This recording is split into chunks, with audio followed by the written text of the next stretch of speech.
Good morning, good afternoon, everyone. It's such a pleasure having you this morning. My name is Tahil Sharma, and I'm the Regional Coordinator for North America at the United Religions Initiative.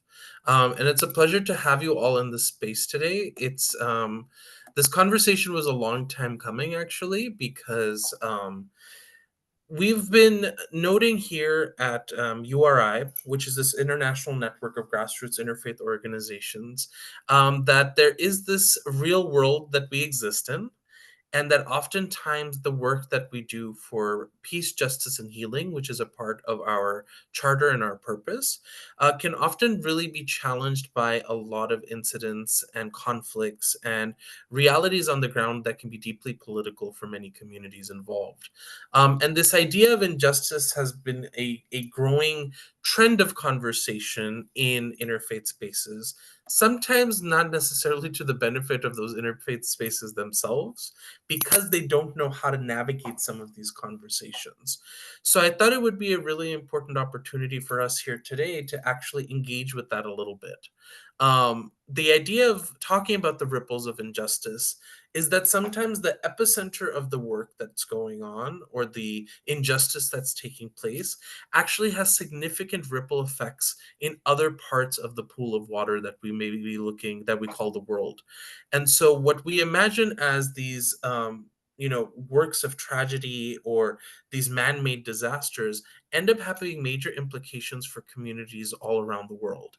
And so we wanted to create a space today to be able to talk about that really candidly. I think mainly because we don't often create space to engage those topics here, because when it comes to talking about interfaith work, many folks also have a tendency to shy away a little bit from touching the idea of anything that may be quote unquote political.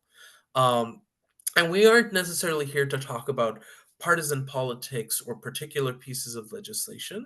But what we are here to talk about is, I think, the reality of what happens when crises take place and when it impacts people locally. And we may not be talking about crises in the natural disaster sense, which happens immediately and in the moment, which actually is a larger conversation about climate change. We're actually focused today on a lot of the identity-based politics and the result of conflicts that may be happening in other places that are either of recent history or, time in memoriam, to actually getting to talk about how they continue to have lasting effects on communities here in the United States. We may not be a stranger to the fact that yesterday was Juneteenth, where over 400 years of history of enslaved African communities and experiencing the tumultuous times of American democracy have impacted the way that we understand our relationship to the Black community here in the United States. And that is a very real part of how we understand Hello, the. Hello? this is C. Oh, Felipe. So this is a key part to how we are able to navigate some of the ongoing issues that take place for a lot of ethnic communities, cultural communities, and religious communities. So I was not surprised to actually have thought about these three people in the way that they could be involved in having this conversation today with us. We'll first be hearing from Albert Celoza, who is the executive director of the Arizona Interfaith Movement CC, based in Phoenix. Um, Pranay, I actually did not know how to pronounce your name and didn't want to assume how to pronounce it. So could you say your last name? Yeah, of course. Hi everyone, Pranay Somayajula here. Somayajula. Okay, great. Thank you. I just want to make sure I wasn't butchering it in any way. Who's representing an organization called Hindus for Human Rights.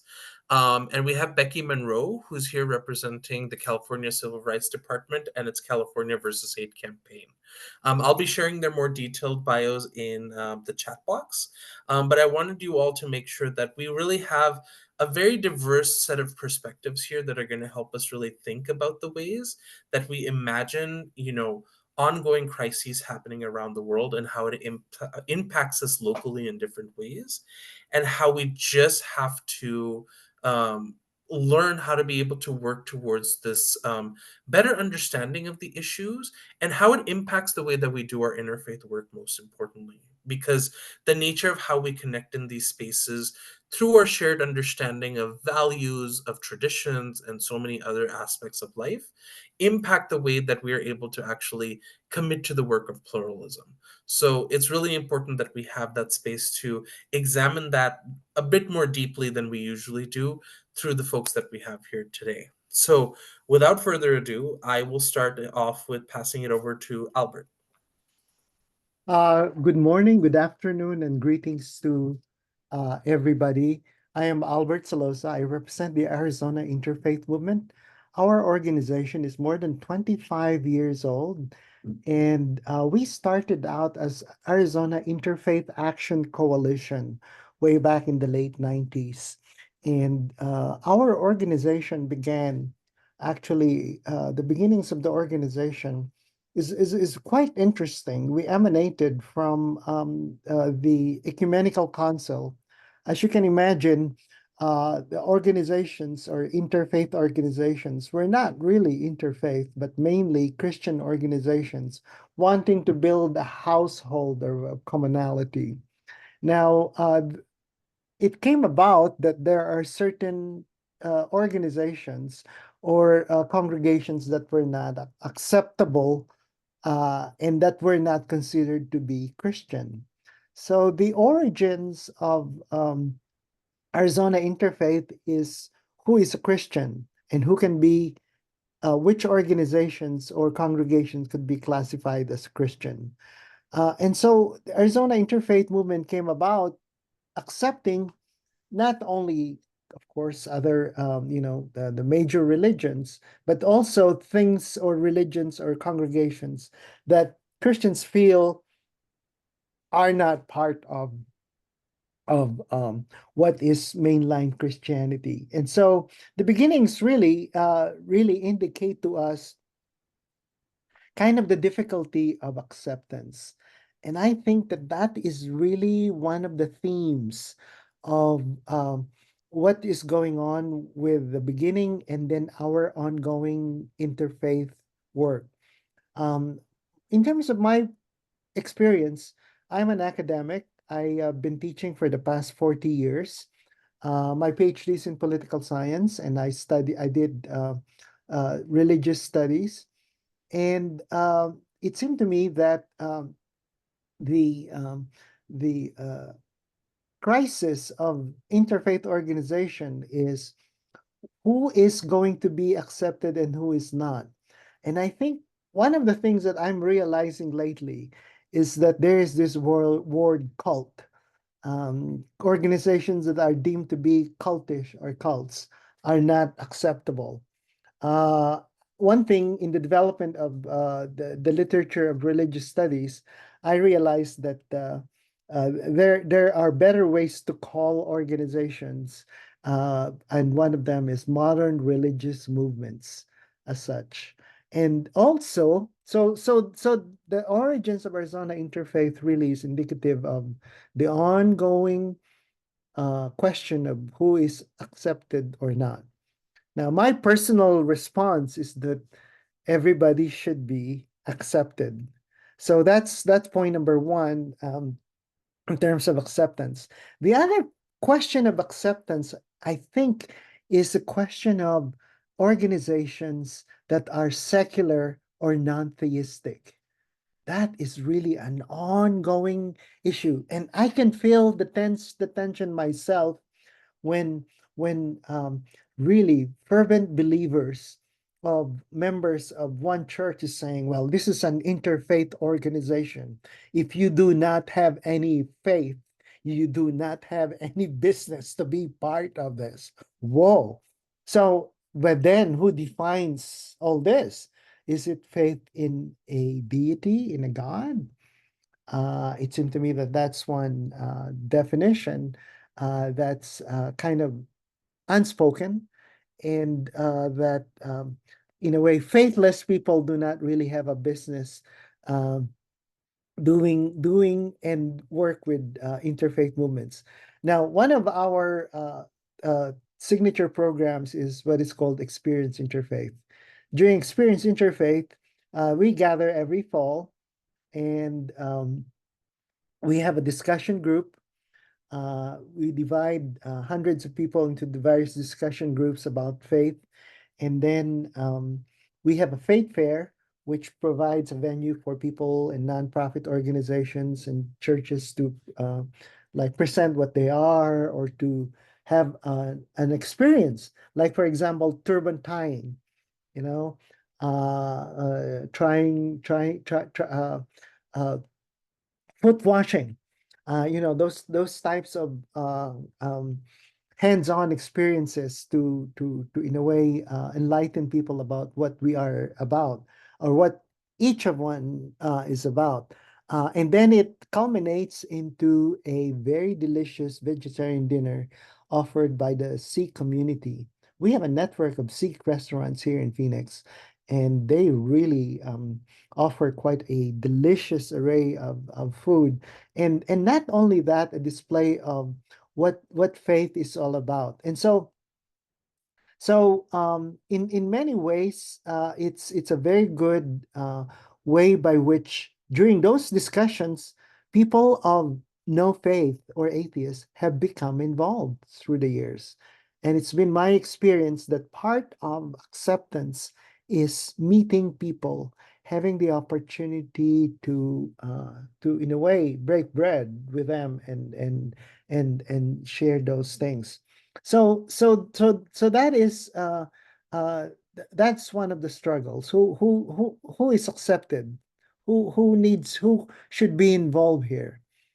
The other um, difficulty, and I think issue that relates to our difficulty doing interfaith work, is the polarization of our communities.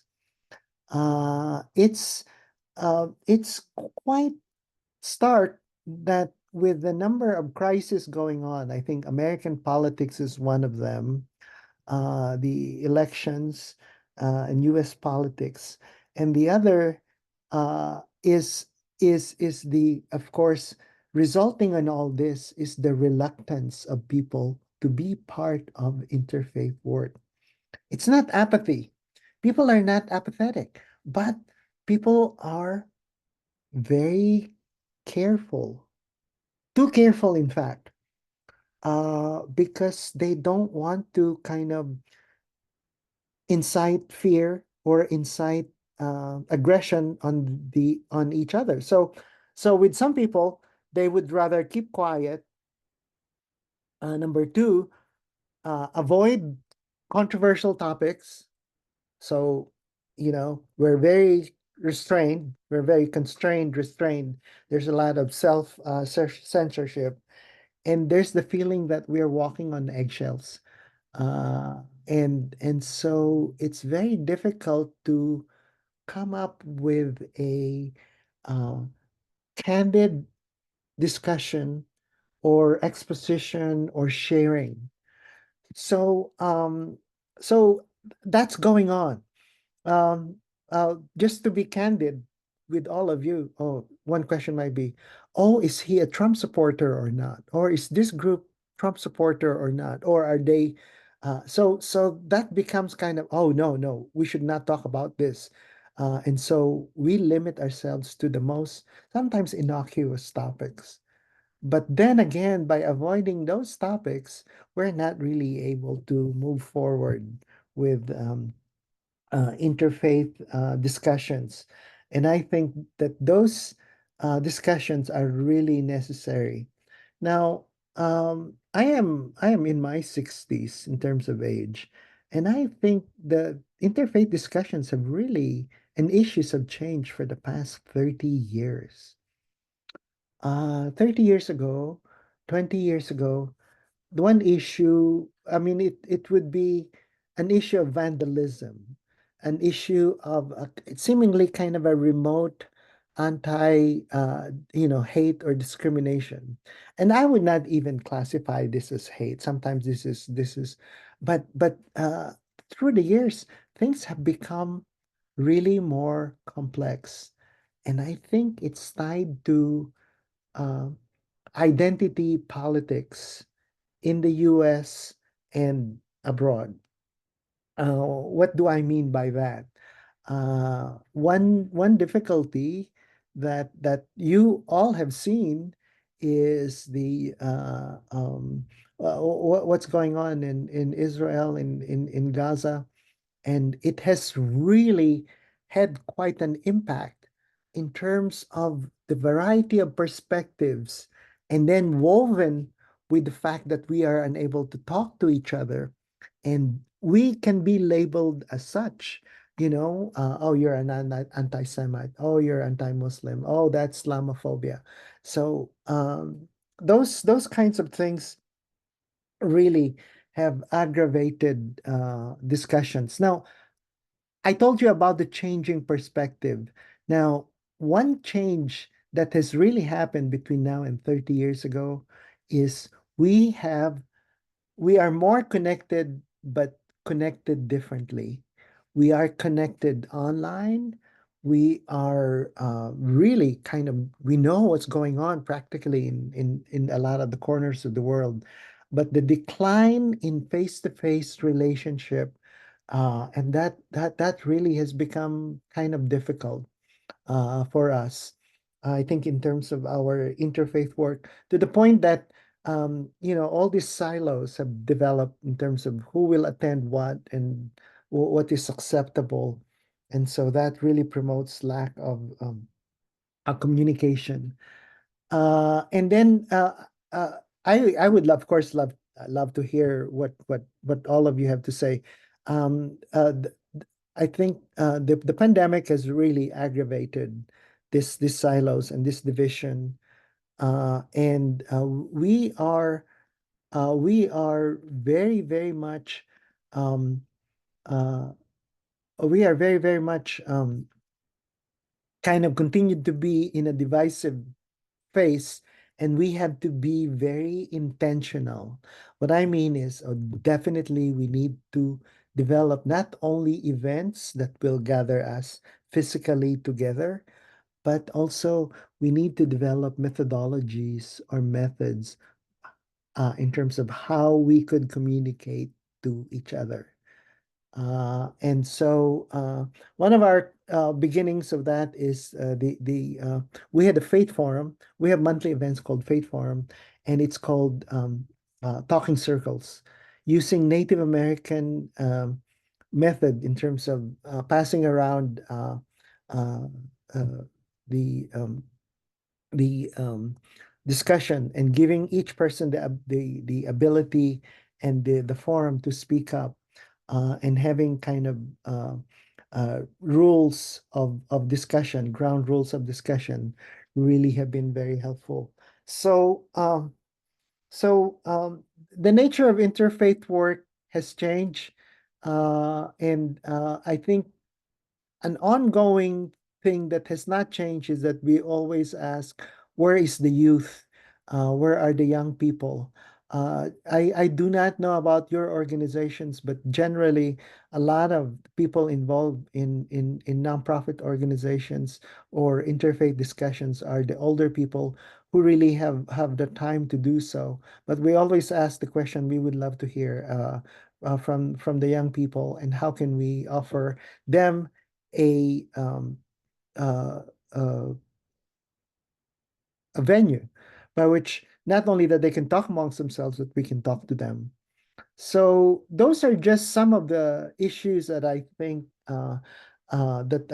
kind of confront us. It's not. Uh, I think our work has become more challenging. The nature of our work. Um, 30 years ago, we would not be concerned about mental health. But now we really have to put that in the context of things, mental health programs, and as such. Um, Economic pressures brought about by climate change, we have to bring up those things. So we have become more, I think interfaith work is no longer about beliefs. It's not just about, uh, uh, you know, uh, very simple issues, but it's become really complex, and that we need the whole gamut of people cooperating, between and amongst themselves, and really us like talking like this in terms of what the issues are and sharing. So I think I will kind of stop at that point, and then I would really love to hear all of you, and then my colleagues who had really prepared for this, and to give us very empirical data in terms of what's happening. So thank you so much for giving me this opportunity to share this perspectives. Thank you, Dr. Celoza. I really appreciate bringing us some of that 30,000 feet thinking about how interfaith communities are navigating stuff right now. And coming from the position that I sit in as regional coordinator, I will have to say that I wish it was eggshells that we were walking around, because now it seems like glass shards, if I'm completely honest, because of the amount of, I think, pain and frustration, and I think um, tiptoeing that's occurring is what's causing, I think, a lot of this pressure that is now rupturing communities rather than allowing them to seed new forms of relationship. Mhm. So I think it's helpful that you helped us think about that a little bit from the context that you come from in Arizona, for sure. Um, and I think it's also important for us to kind of see that through a different lens of light now in our next presentation with Pranay, who comes in with the context of getting to work on the topic of religious nationalism, particularly Hindutva, or Hindu nationalism. So, Pranay, please go ahead. Yes. Hi, everyone. Thank you so much, Tahil, and URI for putting this event together and having me here. And thank you to Albert for those very powerful remarks and sort of insights that you shared. My name is Pranay. I am the organizing and advocacy director at Hindus for Human Rights. We are an organization that was founded in 2019, so we're coming up on our 5th anniversary on July 1st, to be a Hindu voice of resistance to caste, to Hindutva, or Hindu nationalism, Hindu supremacy, whatever you want to call it, and all forms of bigotry and oppression. We really see ourselves, and I sort of think of us on our organizing work as the Hindu analog to what a group like Jewish Voice for Peace does.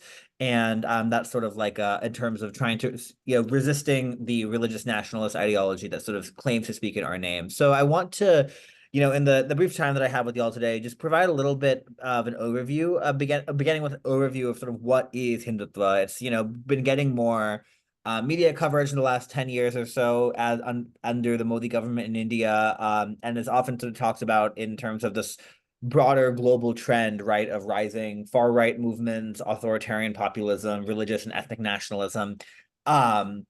And so Hindutva, or Hindu nationalism, Hindu supremacy, we use the terms interchangeably, is essentially an ideology of Hindu ethno-nationalism, religious and ethnic nationalism that seeks to reconstitute India, not as a secular pluralistic democracy, which has been since its independence in 1947, but rather as what is known as a Hindu Rashtra, or Hindu nation, in which Hindus are the dominant group, and all others, Muslims, Christians, Sikhs, other communities are given second class status, even expelled, or even genocidally exterminated, depending on which particular thinker or organization you're looking at and what their interpretation of Hindutva is.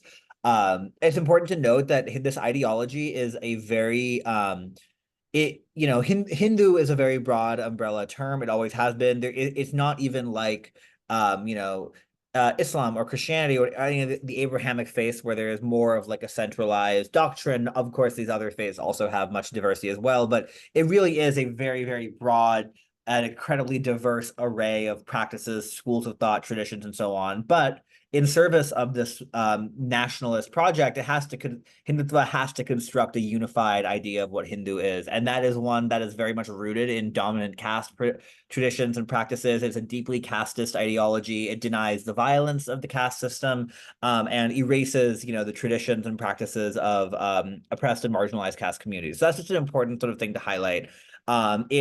This ideology emerged in the early in the early 20th century, largely out of the work of two thinkers, V.D. Savarkar and M.S. Golwalkar, who were sort of the ideological fathers of the movement. And the manifestos they wrote, they sort of outline in the 20s and 30s, they outline their vision of what Hindutva is all about, what the Hindu Rashtra is. And in these writings, you really see the core of the in particular, the anti-Muslim hate, the rewriting of history to cast Muslims in India as unwanted invaders, as outsiders, even though Muslims have a centuries, if not millennium-long history in the Indian subcontinent. And also, it's a movement, and you see this in the writings of these early figures too, that draws direct inspiration from Nazism in Germany and Italian fascism, which were, of course, on the rise in the 20s and 30s. Early leaders in the Hindutva movement even traveled to Mussolini's Italy to meet with fascist leaders, to learn from, observe, and emulate the tactics, the structures, the institutions of the fascist movement in Italy at the time. So this is,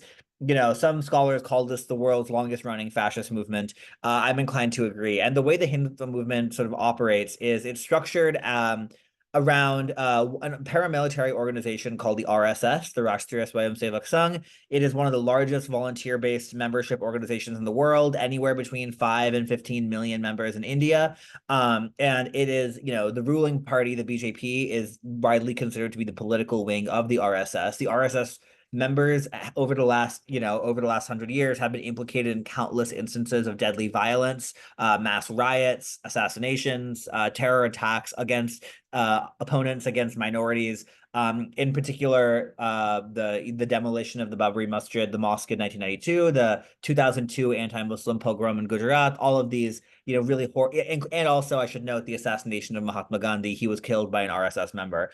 And the RSS sits at the center of a very vast and intricate network of organizations that's known as the Sangh Parivar, or the Sangh. And that translates to the family of organizations, essentially. And this Sangh network encompasses everything from trade unions, farmers groups, women's organizations, educational or institutions, charities, really every aspect of civil society and Indian civic and political and cultural life is touched by the Sangh Parivar in some way. It very much is like sort of a hegemonic totalitarian network. And the reason why it's not just one big organization, but rather a very, and all these various entities often share funding. They share personnel, they share leadership, they share genealogies, they split off from one another. And the reason why it's not just one giant organization, but rather this network, is because it allows this sort of like plausible deniability and these degrees of separation. So if, some local Hindutva militia or paramilitary mob carries out some act of violence, or some leader gives some like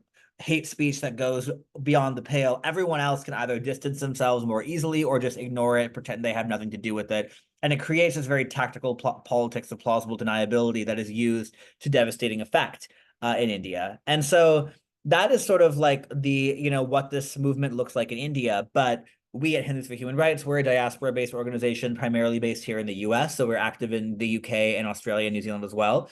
And so just talk about what this movement looks like in the diaspora, and I'll focus on the US specifically. So the Hindutva ecosystem does exist here in the United States. It has been around since, the 60s and 70s. And if the Sangh Parivar in India focuses on the RSS, the Sangh in the United States kind of centers on an organization called the VHPA, the Vishwa Hindu Parishad of America, which is the American wing of a group called the VHP, the Vishwa Hindu Parishad in India, which itself is like affiliated to the RSS. And the VHPA presents itself as a very innocuous, independent. They make a big deal out of the fact that they're a 501c3 independent organization, but presents itself as a very innocuous, harmless, religious and cultural advocacy group for Hindu Americans. They do youth camps, they do religious education, weekend schools for Hindu kids, that sort of thing. But they remain very closely tied to the Hindu supremacist ecosystem. They were founded in 1970 on the explicit orders of M.S. Golwalkar himself, the RSS early leader and father of the Hindu movement. And they have chapters, I think about 28 to 30 chapters around the country. And like the RSS, they also have a lot of other affiliated organizations that, again, share funding, share personnel, share leadership, and so on, and that closely collaborate all the time. And this encompasses everything from educational groups, Hindu temple networks, charitable organizations, and policy and advocacy groups. So groups like Hindu Pact, Hindu Action, the Coalition of Hindus of North America, Hindu American Foundation, Hindu Students Council, and others. These all have varying degrees of connection and distance from the VHPA, but they can all be seen as sort of part of this larger Hindu supremacist ecosystem here in the United States.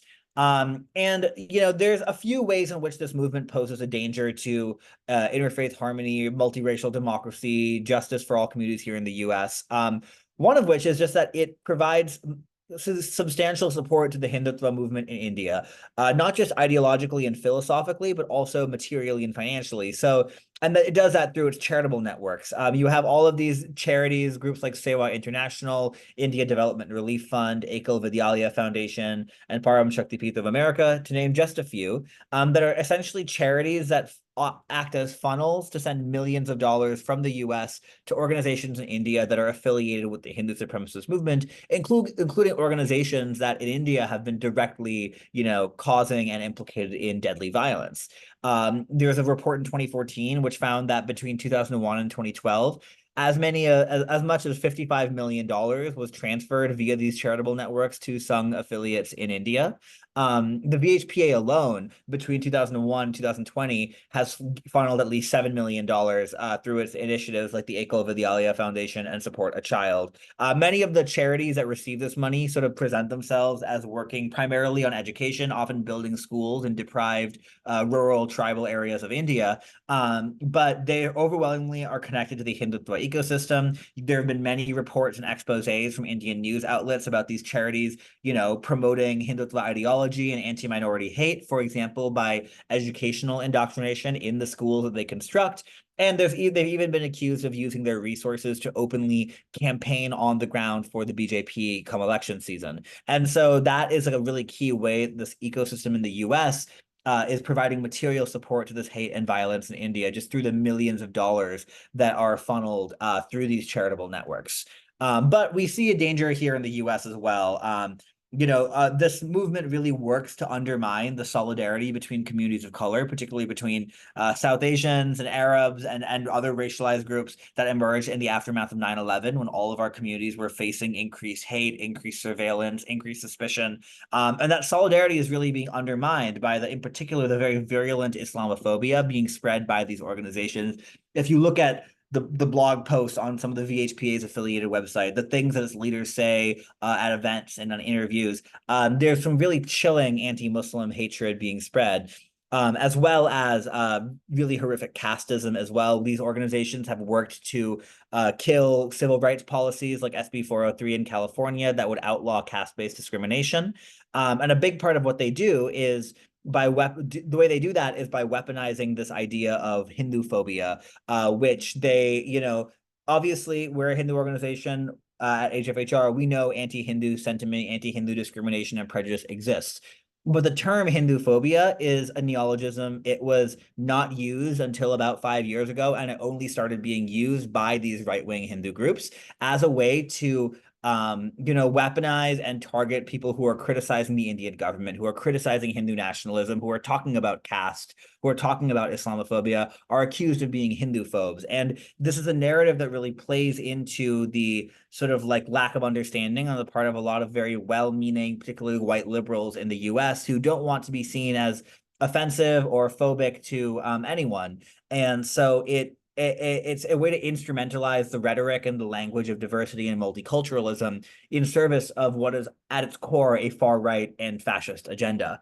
And that's something that's really dangerous. And we also see a convergence between the Hindu supremacist ecosystem and various other elements of the far right. So a very a sort of like flashy and notorious example is at the January 6th Capitol insurrection. There was a photograph that went viral on Twitter of a guy holding the Indian flag. And people were saying, well, what's up with this guy holding the Indian flag at the Capitol riot?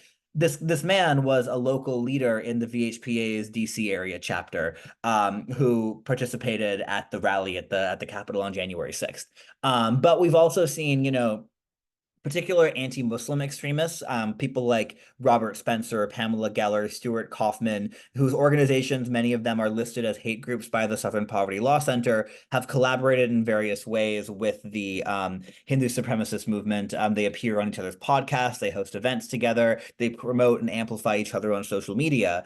And we've also seen the Hindutva movement really, teaming up with and aligning itself with the most extreme elements of the Zionist and pro-Israeli right wing to silence free speech, to shut down, to spread Islamophobic attacks, to shut down pro-Palestinian activism, and often tying this together with the Hindu phobia narrative that I mentioned earlier. So I only have a minute or two left. I just want to conclude by talking about sort of like what we're doing to resist Hindutva in the diaspora. As I mentioned, Hindus for Human Rights is our purpose, our mission, the reason we exist is to be a Hindu voice of resistance, to say as Hindus, not in our name.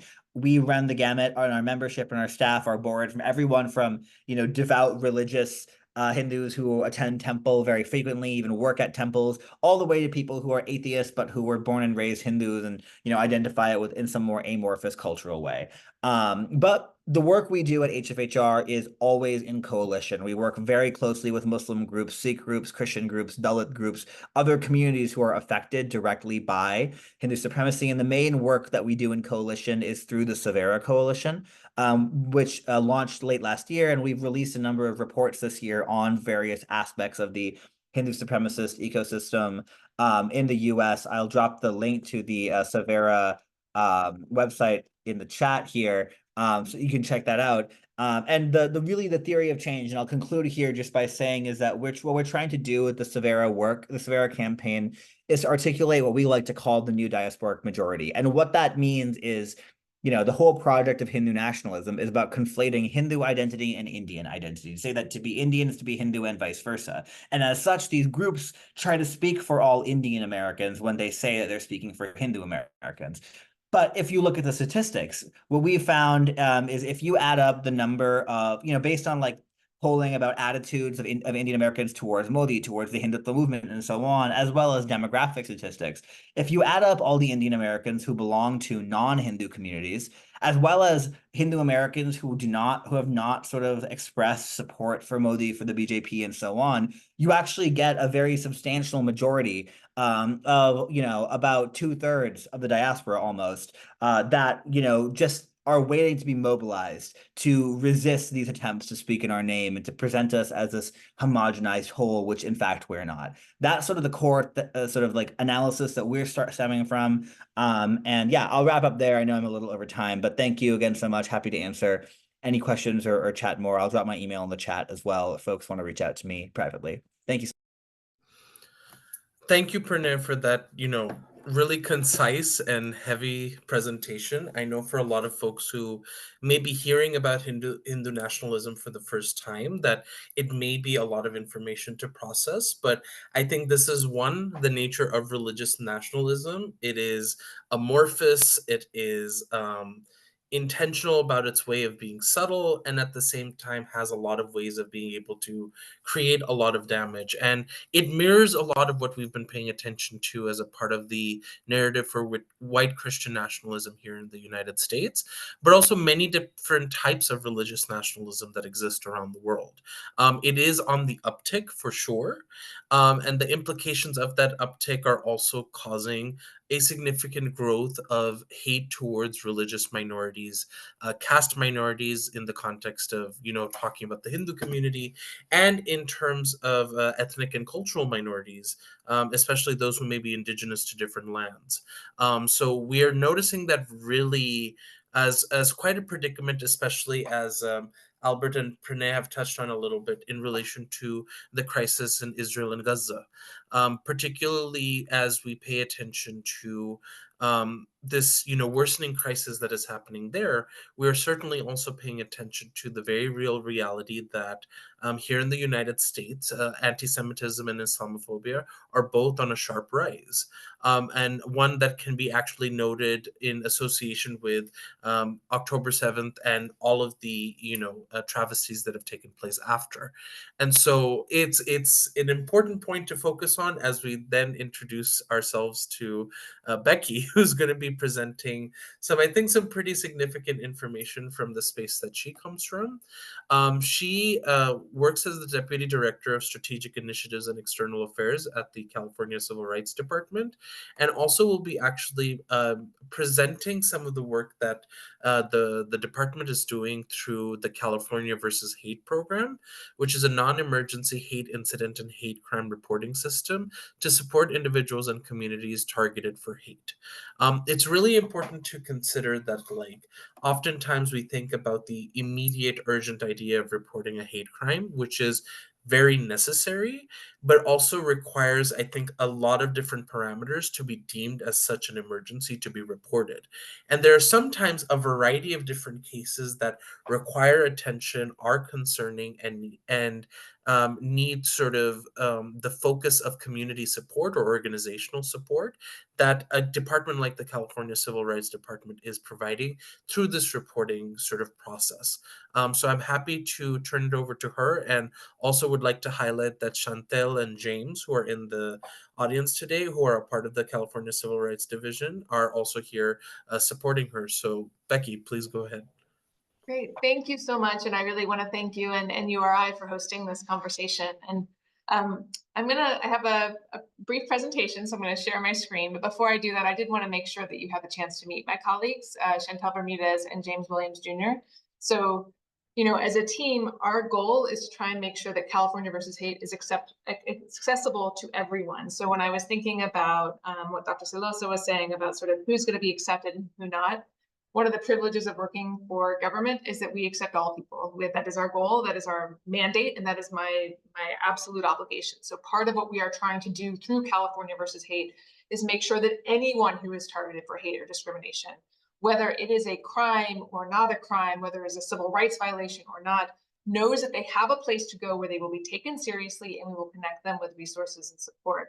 And I just wanted to sort of put a special asterisk next to James Williams Jr., who has come up with a more of a faith leader initiative, who will be working directly to sort of bring faith leaders together, again, often in an interfaith context, recognizing the critical nature of working across different communities if we're going to both combat hate and kind of bring people together to combat polarization. So I just wanted to make sure I had the chance to spotlight them, and then I will jump into my presentation.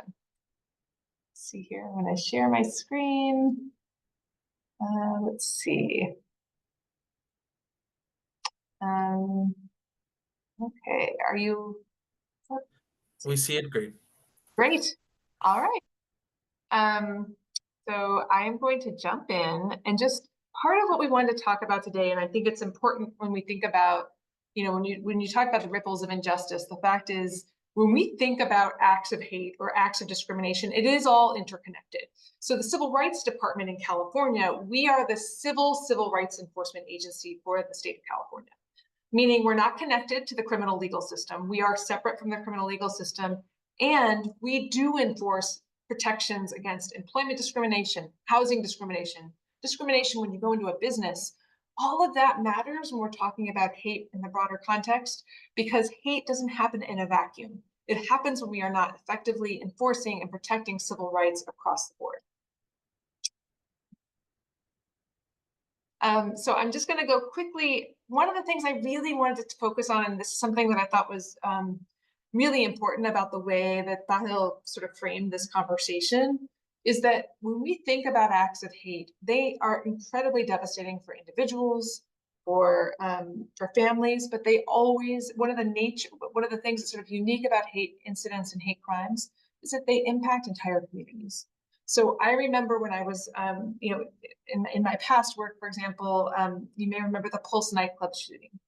Within hours of that, we were hearing from people across the world who were scared, who were fearful because who was targeted and who was experiencing hate in that moment.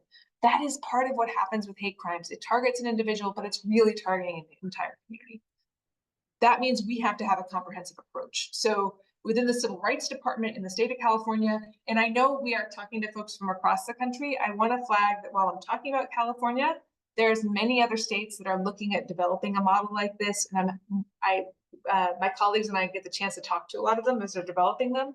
So if anyone has questions about applicability in your state, let me know. But I just want to give a sense of a model of why we approach it in this way. So we have California versus hate, which I'm going to share more about, this resource line and network. We have a commission on the state of hate, which is something that that you will see from it was created by the governor. We have appointees from the governor as well as the legislature, and they're doing a lot of really important research on what are evidence-based practices to address hate. One of the commissioners, for example, Professor Shireen Sinar from Stanford Law School, has done some really important work and actually speaks a little bit to what Dr. Celoza was saying earlier about sort of the importance of meeting and breaking bread. She's demonstrated that like the evidence-based practices show how critical it is to bring communities together, to have that engagement. So again, speaks to the importance of the work that you're doing with Interfaith work. And then finally, we have the Community Conflict Resolution Unit. I'm going to give a very quick overview of that later on. It is the whole nature of that unit is a recognition that to address civil rights issues in our state and indeed in our country, we need to make sure that community leaders are at the table. So the Community Conflict Resolution Unit is sort of like a civil rights mediation unit. It does not involve the courts. It is really about making sure that communities that are most affected by discrimination are at the table when people are talking about issues around public safety or others, and sort of helps to provide the process through which communities can effectively engage with people who are most affected and help to kind of advance policies that are more inclusive. And then finally, in our state, we're lucky. We have the California Department of Social Services, as well as the state library, which is all doing work to either help combat hate, prevent hate, or work with ethnic media outlets. So I want to talk a little bit about California versus hate. As I mentioned, we are the first statewide resource line and network in California. And I think something that Tahil was noting earlier is really important. We want everyone to feel comfortable reaching out. If it is not a crime, it is still something that causes harm, and we still can connect people with resources and support. So we have sort of, I would say, three main goals and one piece of how we maintain those goals. One main goal is we want people to know what their options are if they're targeted for hate. Maybe it is a crime and they want to know what happens if I go to law enforcement. We can help explain that process.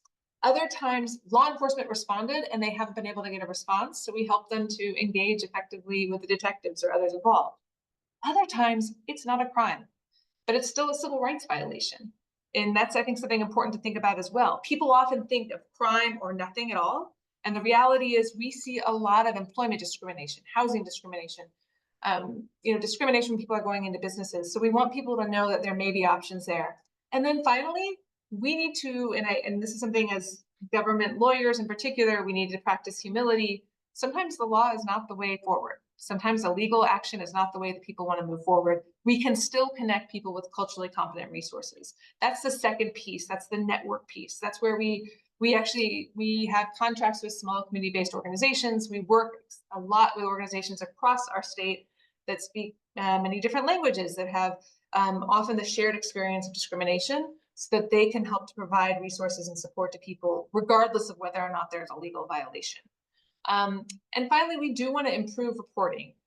We know that the reporting that happens through law enforcement is underreported, and that's for many reasons. Some of it is people don't feel safe reporting to law enforcement. Other times, law enforcement may not recognize it when they see it. And there are other acts of hate that do not rise to the level of a crime, potentially, but still cause significant harm. We think it's important to understand what that looks like. That's part of what we're trying to do here, is to better understand that. And then finally, to do that, we have ongoing training for everyone who answers the phone, or because people can either call or go online, and who in turn provides the care coordination services to make sure that we are providing trauma-informed care that recognizes that if people trust us enough to report, we owe them an obligation to make sure we're responding effectively and with respect for what they've experienced. So again, we have an online portal. People can go online. It's currently in 15 languages. If they call, we have access to services in 200 languages. And again, we access this network of trauma-informed agents and care coordinators. Care coordination is an important word there. That means it is not a referral service. If people are open to it and request it, we will stay with them, meaning we will help make sure, instead of saying, oh, you need civil legal services, here's 3 numbers, we'll say, Here are 3 options. Would you like us to join you for a call? Let's see if they can do it. If not, let's stay with you until you find what you need. The other experience we've seen quite a bit is that people who are targeted for hate, it's a lot of trauma to get through. They may not know exactly what they need initially, so we stay with them through time until they are aware of what resources would be most useful. This gives you a little bit of sense of the intake process, and I'll go quickly through this and share this with others who are interested in terms of our slides, but we really want to let people know what their options are if they're targeted for hate, and whenever possible, connect them with culturally competent community-based organizations. The other thing I want to say to all the religious leaders and the faith leaders, and to any community-based organizations, we want to serve you as well. So we know that we could be the best state agency in the world, and we hope we are, but that said, we're still the state. So people may not ever feel safe coming to us because we're still the government. If they come to you as a faith leader, which I know people often do when they're in times of crisis, or if they go to a community-based organization, we can serve you so you can serve them. And we want people to know that we're very comfortable working with people as bridges in that way if we can support you in that work. Again, people can report anonymously, people can report regardless of immigration status. We do not share identity. The only exception, and I put this here, just is if there's a report of child abuse, elder or dependent adult abuse, or activities that indicate an imminent risk of violence. But people can report without giving us their name, and that's fine. They can give a first name, they can do whatever they're comfortable with. We just want to see if we can be able to give them support. We do have many built-in mechanisms, and I can get into detail later on this, but we try very hard to make sure we are hearing directly from communities about what's working and what's not working, perhaps, and more importantly. And we've got a multilingual outreach and education campaign that you'll see. We have, if you go on our website, the partner website in particular, if you go on caversushate.org and go to partner resources, you'll see materials in 24 languages. You'll see that we are very happy to customize materials for your organization or for your city or your county. And we have a no more than 3-minute wait time on our hotline. Here's some examples of some of the beautiful work we have and social graphics, posters, flyers, materials we want community-based organizations, other institutions to use. Take them, customize them. Our goal is to get the word out. And on our content hub, we've got more information. We take feedback and we turn it into action. So one thing was, I still don't think you've made it clear what happens. So we have a 1-page thing that says, this is what happens if you call or reach out. This is the process in order to try and demystify it and make it more accessible. And then, again, we've got this content hub. You can order free posters if you want, and we are happy to provide those to you as well. We have a fictional case study. So a lot of our work is trying to demystify this process. You'll see we've done some recent work in particular with tribal communities and the AAPI community, for example, here, where we're just trying to make sure that we're reaching all communities that are targeted for hate. And I finally just wanted to make sure for faith leaders in particular, the Community Conflict Resolution Unit can be a really useful unit. Again, not connected to the legal system whatsoever. They are, outside of that, really help to sort of facilitate effective dialogue, can bring communities together. Right now, we're working across the state on issues as diverse as access to parks for a particular ethnic minority, to tension in a community between 2 different minority communities, and really helping people get to the table.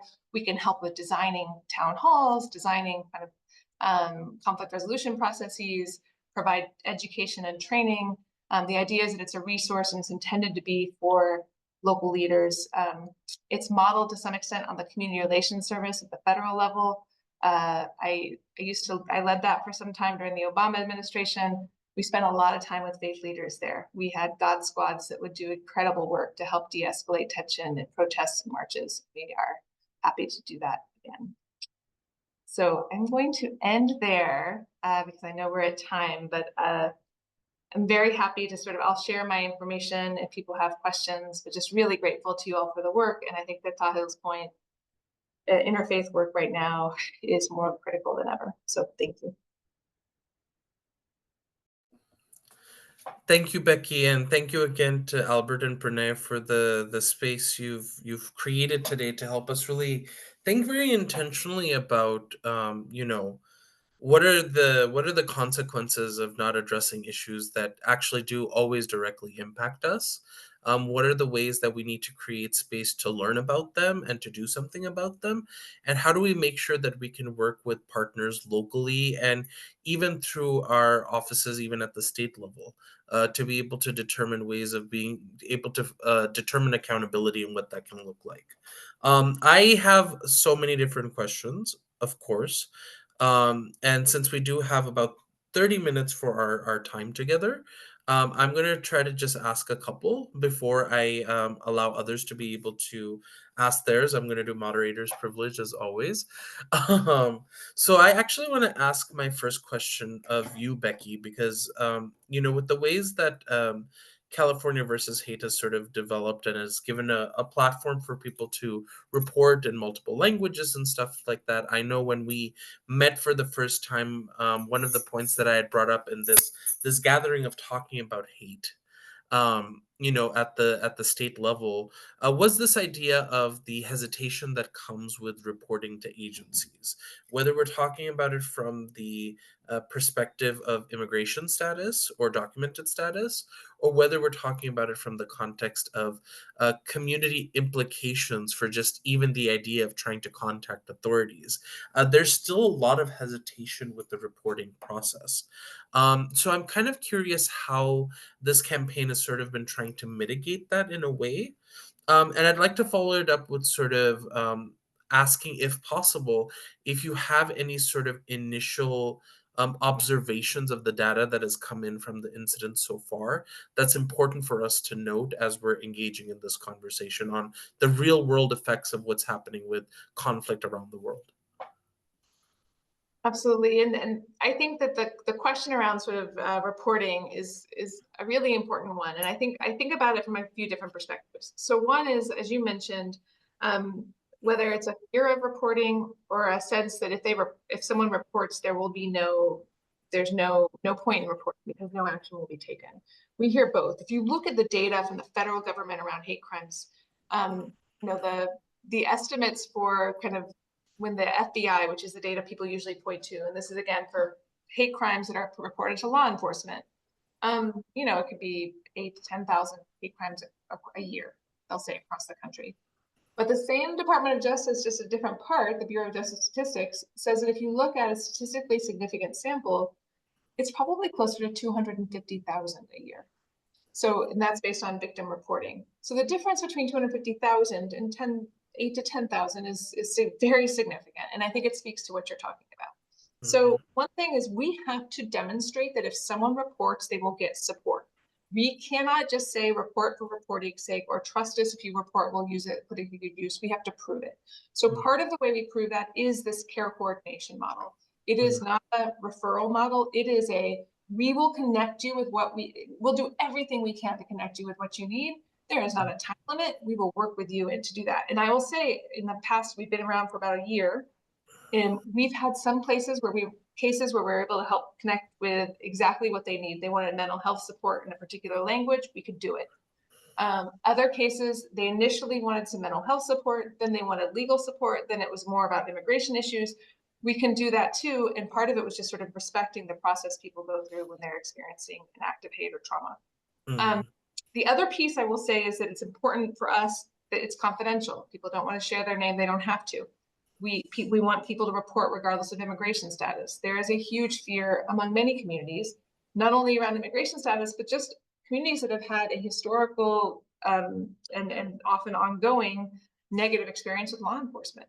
So I've worked with trans women across our state who have experienced, violence at the hands of government. And so it is very hard for people to feel safe reporting. That is again why when the advocates pushed for this hotline to be created, they put it in a place that was not connected to criminal law enforcement.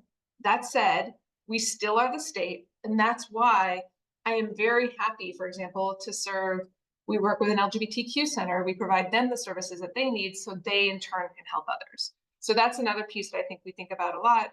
The final piece is just sort of, if you report, Sometimes people get the courage to report to law enforcement and maybe it's not a crime. And so part of what we're encouraging others to do, including law enforcement, if someone reports something and it's not a criminal violation, we understand that's not law enforcement's job. What we'd like law enforcement to do is to say, this looks like it still caused a lot of harm. Here is a real resource that could help you. I can't help you, this is not, but this is something, so you don't leave people empty-handed. Because that's the other piece, is that if we're trying to earn trust across the board, we cannot leave people empty-handed when they have the courage to report.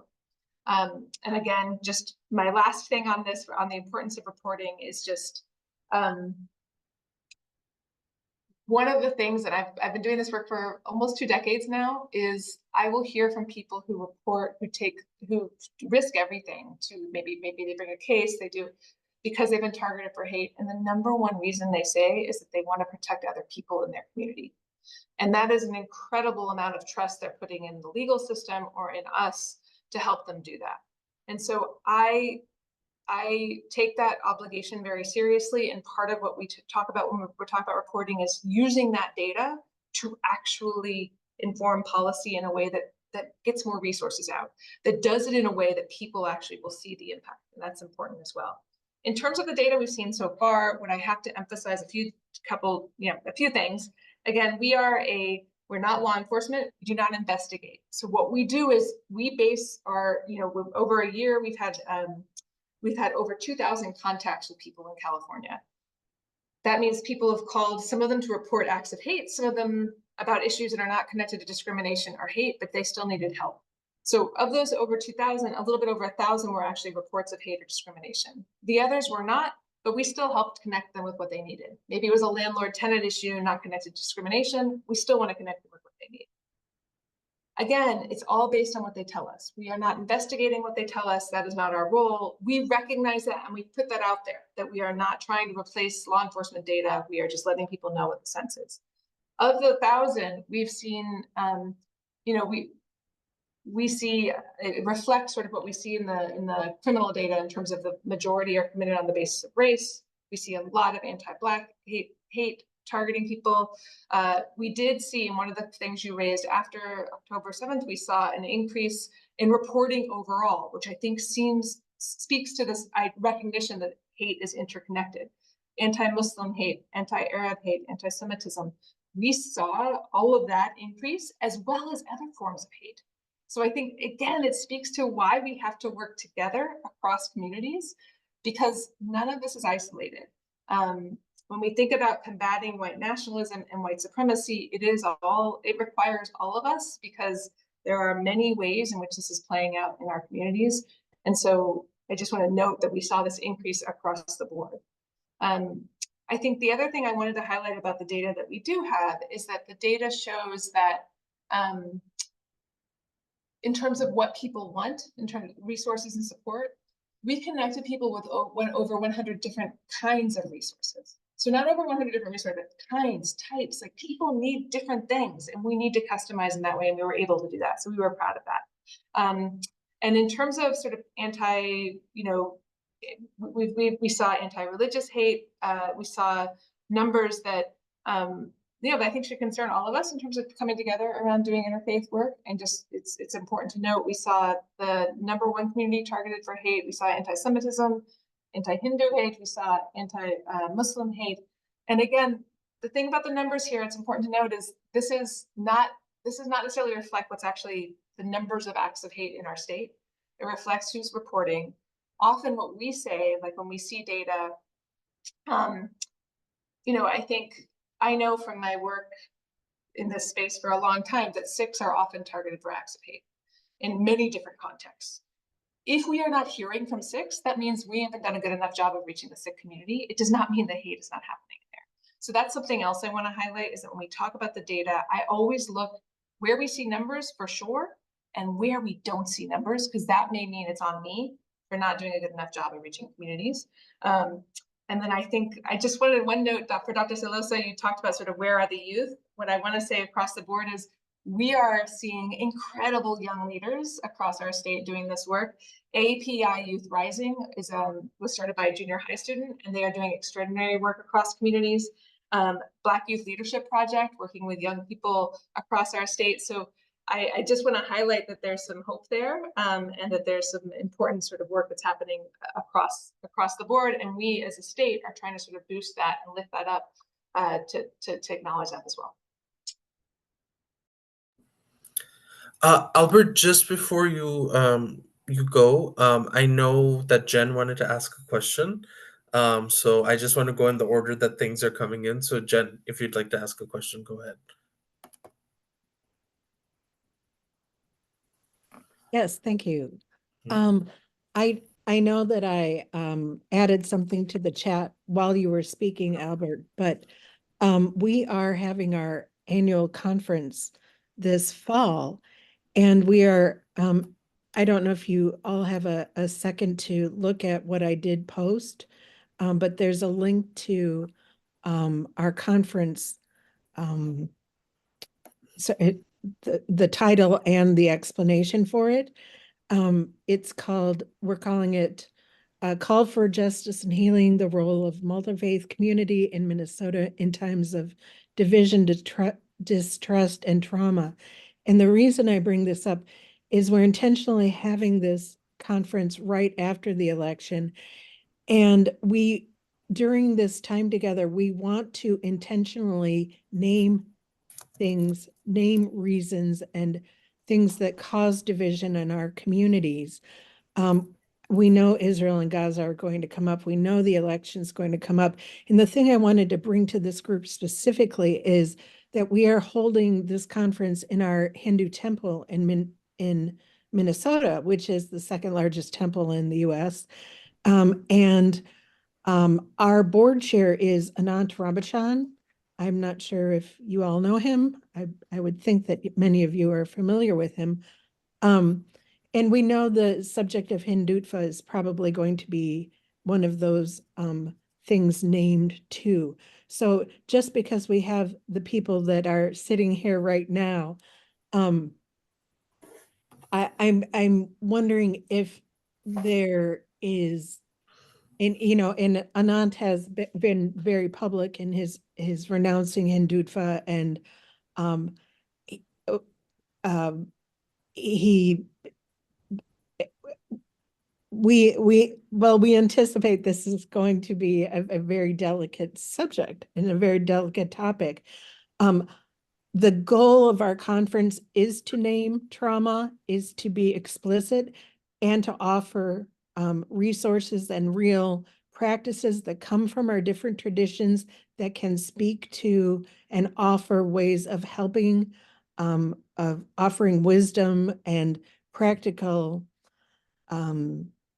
trauma work, really, I guess, in the context of the day. So we're sending out RFPs for people to offer solutions, practical resources and such from our religious communities, as well as the other resources in our community. I'm kind of wondering at this point if there are any anticipated resources that you all think you could offer us in anticipation of this conference, particularly with regard to Hindutva, seeing as this is coming up. Sorry, I'm yabbering. It's how can you take such a huge topic and narrow it down? But we are trying to do the brave thing here and tackle this humongous topic. We have some great scholars and interfaith leaders in Minnesota. I mean, I consider Minnesota a very special place regarding religiosity and the resources we have here. So we want to do this incredible thing. And I guess I'm asking if people have any help or anything you want, any resources you want to guide us toward, we would really appreciate any help and assistance, and thank you. That was, I guess my question is really just begging.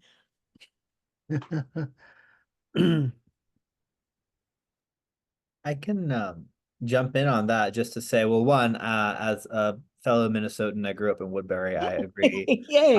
with you about Minnesota being a very special place. And I think also Professor Rambachan is actually on the advisory board of Hindus for Human Rights. So a dear friend and very, yeah, I mean, a great person to have on one side. I mean, I He think you're texted absolutely me at 6 a.m. this morning with an idea for the conference. It's just yes, he has so much energy and ideas. I went working with him on a separate thing, and he's like full of ideas. I love him.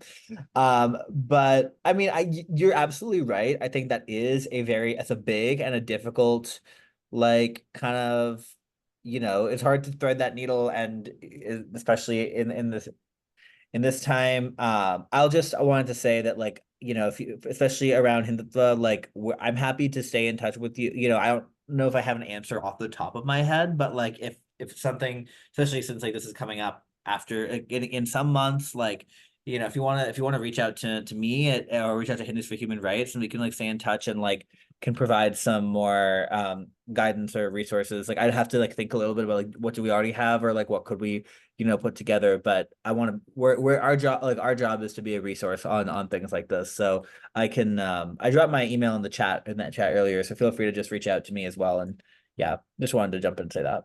Thank you.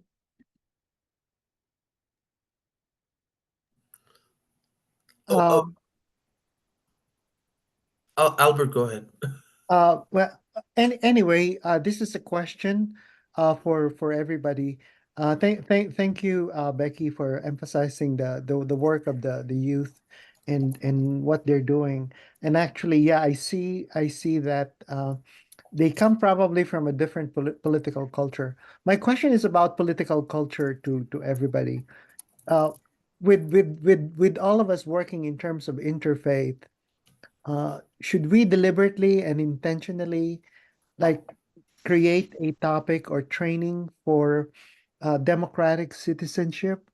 It seemed to me that some of the issues emanating from the difficulties or barriers to interfaith work is the fact that a lot of them emanate from authoritarian traditions. See, the older tradition of religion is this is what was handed down to me, and this is handed down by authority. Therefore, you need to accept this without question. However, on the other hand, a lot of hate and a lot of discrimination and a lot of all this negative things are happening because of the lack of reporting, and not only in terms of lack of reporting, but the need to develop tradition that we need to be involved. We need to have what is called civic participation or citizenship. And the United States, perhaps, or Western culture is different from the traditional cultures, and so anyway, I am asking, is it proper for interfaith workers to introduce this as a concept, this civic engagement, civic participation as part of our work, Mm. or democratic citizenship? Becky, do you want to say anything to that particularly? I mean, I'm someone in the government. I'm in no place to tell nonprofits or to tell anyone in interfaith world what is appropriate. I'll just point out that as someone who's a civil rights leader for 20 years, faith leaders have always been at the forefront of ensuring there's effective engagement, civic participation, and when I think in particular, for example, in terms of combating anti-Blackness in the United States, looking at whether it's the reverends who whether it's Reverend Martin Luther King Jr. or whether it's pastors across our state, across our country. I think civic participation has always been something that I've, that I know faith leaders helped to engage folks across, but I wouldn't be able to speak. I would never speak to what faith leaders should do. I'll just say I've learned a lot from faith leaders in terms of thinking about what civic participation is like. Hmm. So, since I don't represent the government, I have opinions. Yeah, we I would love to hear your opinion, Sahil. I certainly do believe that faith communities are pretty mandated to engage in the democratic process just as any other community, and therefore have the responsibility to make sure that the work of democracy is being ensured and guaranteed for all people. So in the process of working towards, civic engagement for civil rights, for the ability for communities to thrive, I think they need to have a better understanding and relationship to the institutions and the processes that help actually strengthen these institutions that are more accountable to us, is what I mean by strengthen. Um, and I think a lot of what we've been dealing with, unfortunately, is that in interfaith spaces in North America, particularly, there is this like similar eggshell walking when it comes to talking about engaging democracy itself. There's this idea that because we are looking at a specific piece of legislation being passed, even though we want to talk about it, even though there may be problems with it that we all have a consensus for or against, um, that if we say anything about it, we'll lose our status as a nonprofit institution. And I think that basic core competency of understanding that that's not how this works is a great place to start. Because it's important to remind people that there are pieces of legislation in place, federally and at the state level, that do give you rights as a 501c3 to speak up about certain things, but that you cannot have any partisan persuasions in being able to announce, particularly a support for a candidate. And I think even that little piece of information tends to throw people off because they don't know that. And so you have the situation that's created where people don't want to touch it at all just because they don't have those core understandings. So I think to be able to promote civic engagement, I think, is a fundamental part of interfaith work right now, and it has to come with like some of these core lessons about you do realize you're more empowered than you're realizing in the work. Um, and I think it has also a lot to do with just like the pickiness that comes with not being able to differentiate between partisan issues and moral urgency. When we talk about the environment, when we talk about poverty, when we talk about racism, when we talk about religious nationalism, those are not partisan issues, period. Those are endemic issues that have been around for quite a while that we are trying to address as collectives. And if we're not called by our traditions to actually address them, then that dismissal for us being taken as like serious groups to work with actually comes into question, in my opinion. We are supposed to be at the forefront of these issues, not sitting back and saying like, oh, well, we'll just pray that everything goes well.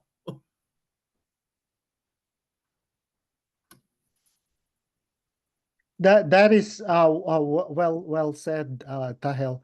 I think that I think that part of what really is preventing people from is are the limits in terms of or probably the perceived limits of what we are as nonprofit organizations as Mhm. such. And I think though some organizations have really pushed this to the limit. I think that's the other side to it, and to the point that religions or religious organizations have become really partisan in the way they operate.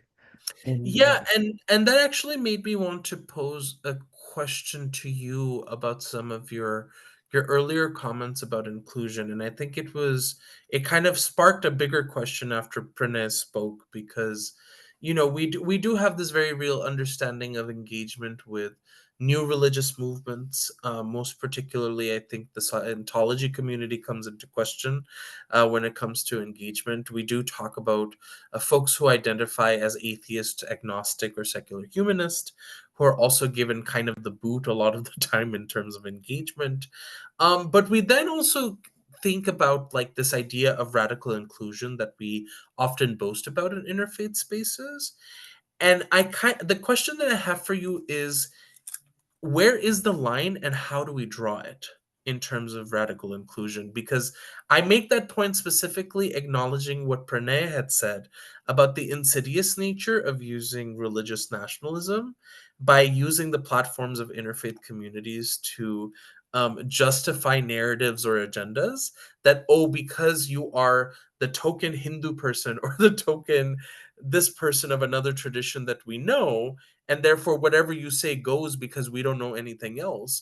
And that could actually be a portal into, really engaging into some accepting forms of other forms of hatred. Where do we determine where the line is drawn so that we can actually say, like, yes, we're inclusive, but we're not sacrificing our shared values of dignity, of justice, of equity, and all of those things. Now, this might sound like a bureaucratic response or one way of doing it, but some people have said, okay, if you're recognized by the Internal Revenue Service as a nonprofit organization, therefore you are fine. And so though there are differences in terms of philosophies or ideologies, no one can prevent you the fact that you've been recognized by the IRS as a tax exempt organization or having that status. But still, I think though, so that's one way of the way this has been kind of sorted through. But I think one thing that is not really sorted is the attitudes of people, especially when you talk about Christian or Hindu nationalist types of organizations that really have embedded uh, kind of discrimination into their very, very fabric of being.